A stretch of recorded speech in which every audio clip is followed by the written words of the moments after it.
administrata amerikane I ka dosje të gjithë këtyre që janë sa një mal. Kur them që këta nuk janë drejtues të shtetit, por këta janë të gjithë hajna dhe maskarejnë, këto janë të gjitha të dokumentuara. Nëse gjysma e qeverisë sot është në burg, duhet ishte e gjithë qeveria në burg.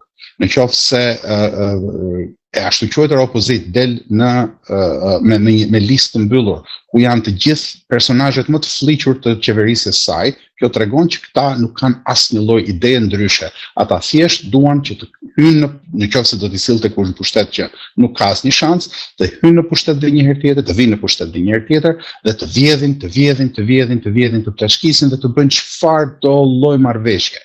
Pra nuk është zgjidhja të shohim nga të huajt se nuk do t'i pranojë administrata amerikane.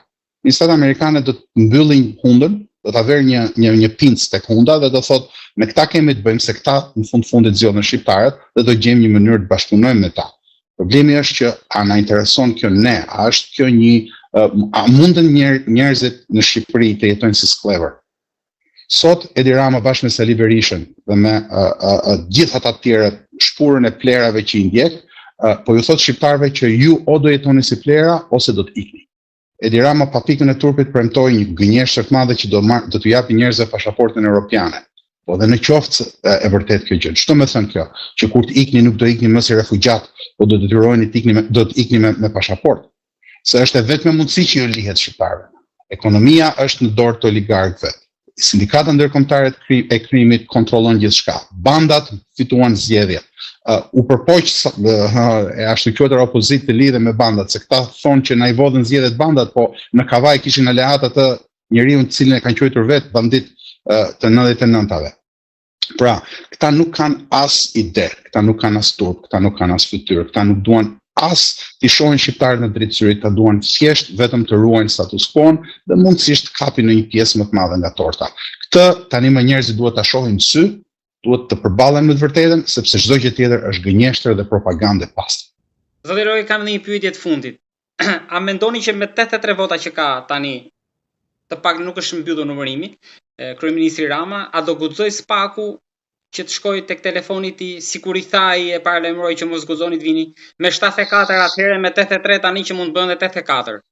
Që mund të psoj edhe ndryshime, mandati I dytë ndoshta mund të harrohet për Dumanin me shok.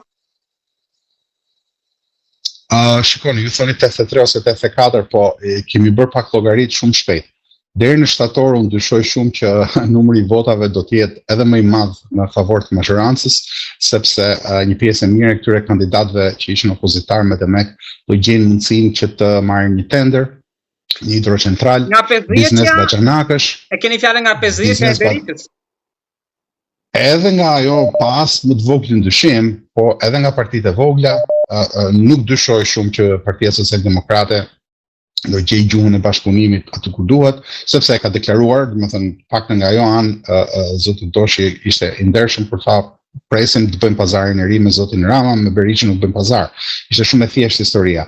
Një pjesë e mirë partive të vogla, një pjesë e mirë kandidatëve të LSI-s mundet që të gjejnë gjuhën e përbashkët me majorancën dhe një pjesë e kandidatëve të listave të mbyllura, sepse në fundit ta jetojnë për bizneset e vëllezërve, motrave, baxhanakëve dhe të vetat. Ajo që është në lidhje me Spakun, se kjo është një pyetje shumë me rëndësi. Ende me sa di qeveria shqiptare ose shteti shqiptar nuk e paguan Spakun. Pra, por nuk është çështja vetëm kush e paguan Spakun apo kush e kontrollon. Ktu është çështja që një nga objektivat e Paris Tiranës është tani më që ta mbylli të rubinetin që I kishte dalë nga dora me votimin 140-0. Dhe ky është rubineti I drejtësisë. Limfa e një shteti është drejtësia. Dhe këta tani duan që ta rimarrin. Do të ketë iniciativa, nisma, do të kemi komisionin Xhafa, do të kemi disa lloje të tjera, disa bëhen për të hedhur hi syve njerëzve dhe disa tjera do të jenë substanciale, por këta do të përpiqen me të gjitha mënyrat që ta fusin Spakun në kontrollin e plot. Dhe të mos kenë më surpriza dhe ta përdorin thjesht sa për të mbuluar pislliqet e tyre.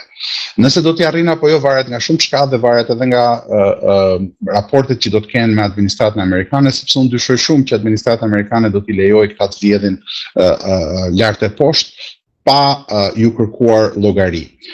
Ndaj dhe besoj që nuk është më thjesht çështje mekanike ose çështje votash, është çështje e kontrollit të shtetit dhe kjo do të jetë një nga përballjet më të mëdha. Kjo ishte një nga arsyet e kësaj marrëveshje të madhe, ku askush nuk konteston dhe të gjithë bëjnë sikur na i vodhen apo na e bën kështu qeveria, po ndërkohë të gjithë janë të qartë që në fundit çdo gjë do të shfryhet, çdo gjë do të vazhdojë normalisht dhe bizneset e tyre do të vazhdojnë të korrin fitore, fitim plota dhe publicitare.